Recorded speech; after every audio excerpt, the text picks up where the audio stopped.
Assalamualaikum warahmatullahi wabarakatuh. Perkenalkan, nama saya Michael Gideon.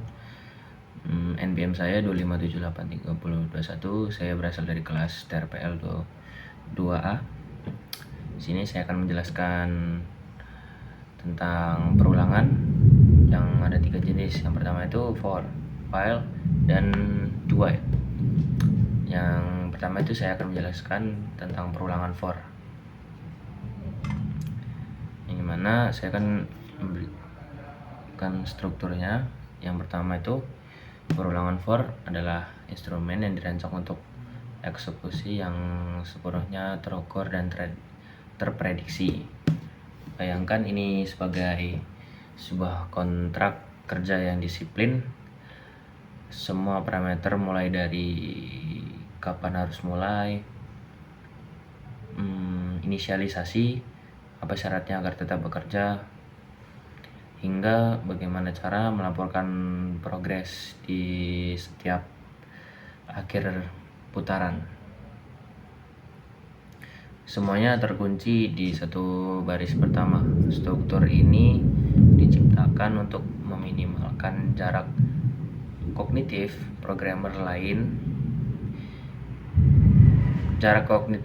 dan programmer lain tidak perlu menelusuri puluhan baris kode hanya untuk mencari tahu di mana variabel perhitungannya berubah.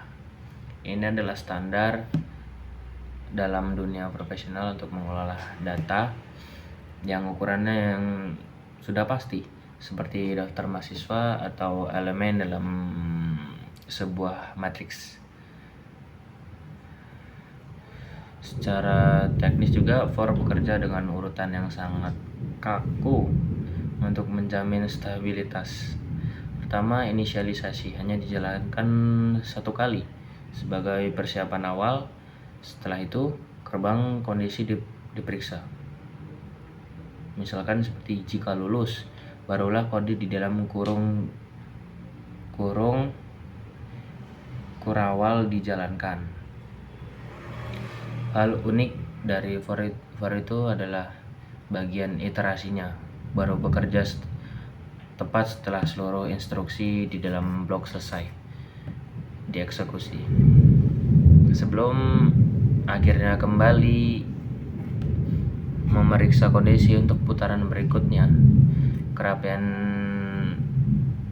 pembuatan for menjadi perulangan yang paling minim resiko terjadinya kesalahan hitung, karena semua jeroan atau mesin penggeraknya berkumpul di satu tempat yang mudah dilihat ataupun diawasi. Namun keunggulan for dalam hal ketertiban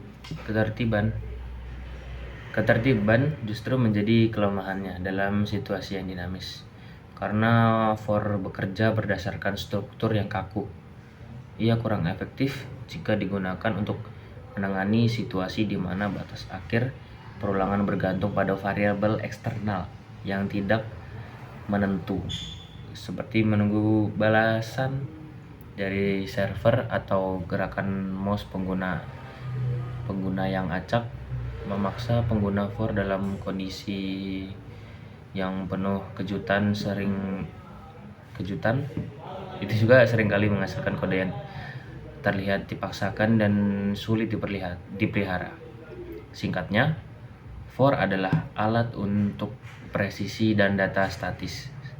Ia sangat hebat dalam keteraturan, tapi sering kali gagal atau beradaptasi dengan perubahan mendadak di tengah jalan. Baik, saya akan menjelaskan yang kedua itu tentang perulangan while. Nah, gimana kita akan mengambil tentang filosofinya saja. Mulai dari awal ya, filosofi. Jika for adalah tentang angka dan hitungan, maka while adalah tentang kebenaran logika. Perulangan ini bertindak sebagai pengawas gerbang yang sangat skeptis. Ia tidak peduli berapa kali ia harus berputar. Ia hanya peduli pada apakah syarat yang kamu berikan masih bernilai benar. Filosofinya itu selama lampu hijau tetaplah berjalan. Ini menjadikannya jembatan utama antara kode program dengan interaksi dunia nyata yang tidak pasti durasinya. Contoh yang paling masuk akal itu adalah saat program sedang menunggu koneksi internet atau membaca isi sebuah dokumen yang yang kita tidak tahu seberapa panjang teksnya. Dalam while itu terletak pada sifatnya yang sangat protektif terhadap sistem melalui prinsip cek dulu baru kerja istilahnya. Sebelum satu baris kode pun diizinkan untuk berjalan. While akan melakukan validasi di depan pintu. Jika syaratnya sudah salah sejak detik pertama, maka program di dalamnya tidak akan pernah dijalankan sama sekali. Istilahnya itu 0% eksekusi. Keamanan ini memastikan bahwa komputer tidak akan membuang-buang sumber daya untuk menjalankan perintah yang tidak relevan. Fleksibilitasnya juga sangat tinggi karena kamu ataupun saya bisa mengubah kondisi berhenti kapan saja di dalam blok kode berdasarkan berbagai kejadian luar, bukan hanya sekedar untuk urutan angka. Yang sering menjadi jebakan adalah resiko terjadinya perulangan tanpa akhir.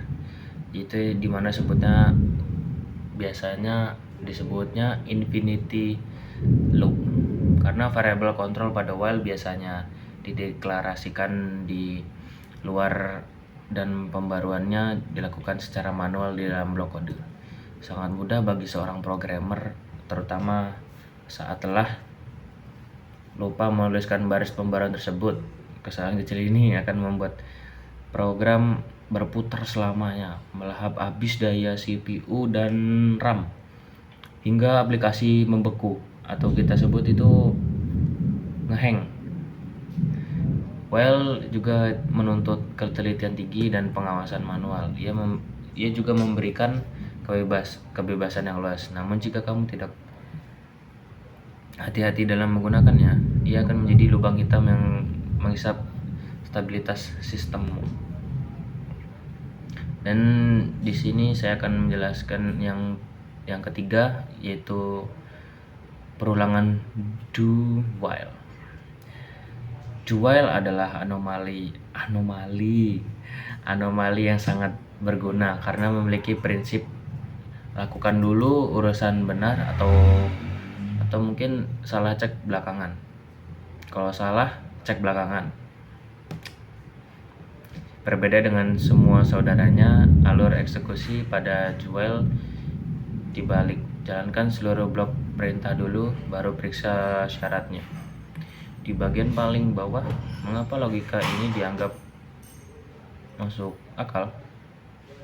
Karena dalam interaksi manusia seringkali kita butuh sebuah aksi terjadi terlebih dahulu agar kita punya bahan untuk diperiksa. Misalkan nih, contohnya adalah permintaan input kata sandi. Nah, sistem harus membiarkan pengguna mengetik sesuatu dulu. Baru kemudian sistem bisa mengevaluasi apakah ketikan tersebut benar atau harus diulang lagi pengetikannya.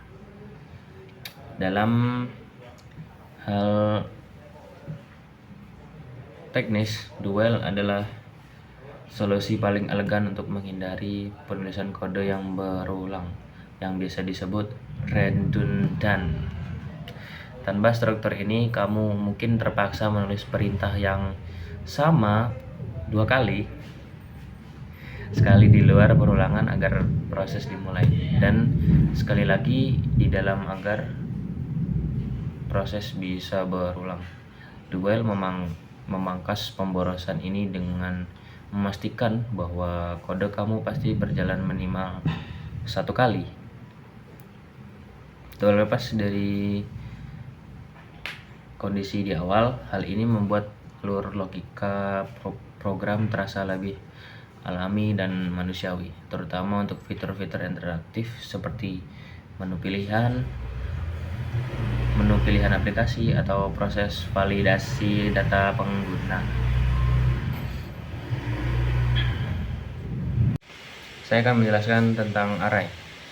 Nah, array adalah struktur data paling fundamental yang berfungsi sebagai wadah untuk menyimpan sekumpulan elemen dengan tipe data yang sama dalam satu variabel tunggal. Bayangkan array seperti sebuah loker di sekolah yang berderet panjang.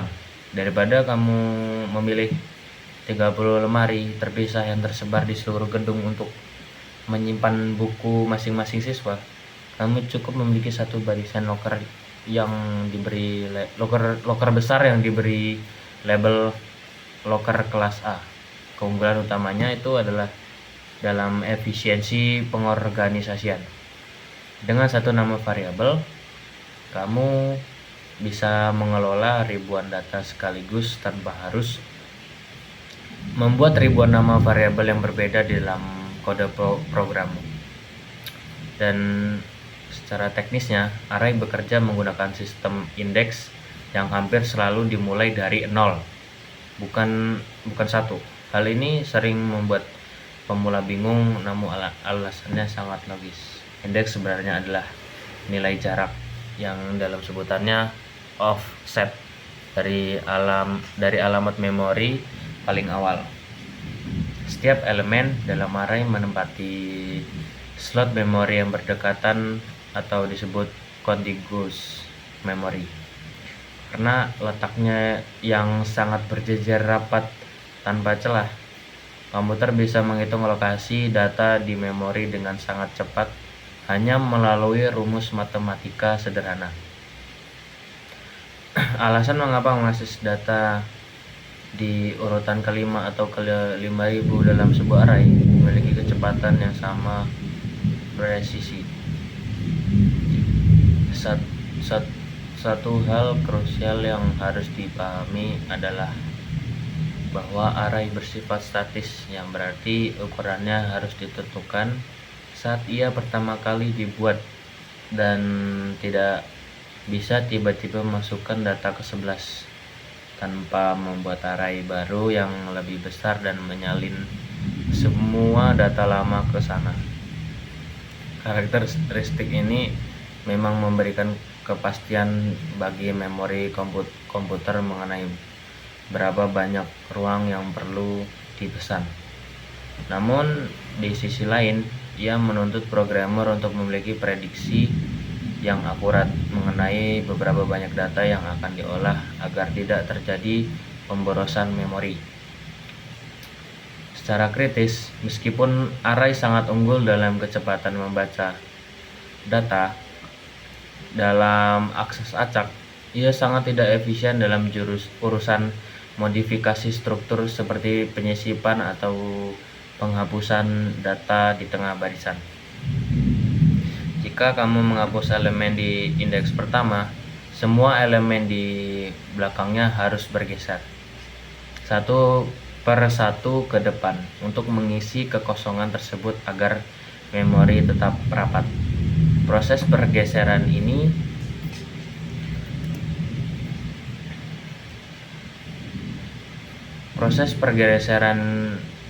ini memakan waktu yang signifikan jika jumlah datanya mencapai jutaan. Oleh karena itu, array adalah pilihan terbaik saat kamu membutuhkan akses cepat dan ukuran datanya tetap. Namun, ia menjadi pilihan buruk jika aplikasi kamu menuntut perubahan data yang sangat dinamis dan sering berubah ukurannya. Sekian penjelasan saya tentang penjelasan perulangan ini. Sekian, terima kasih. Salut.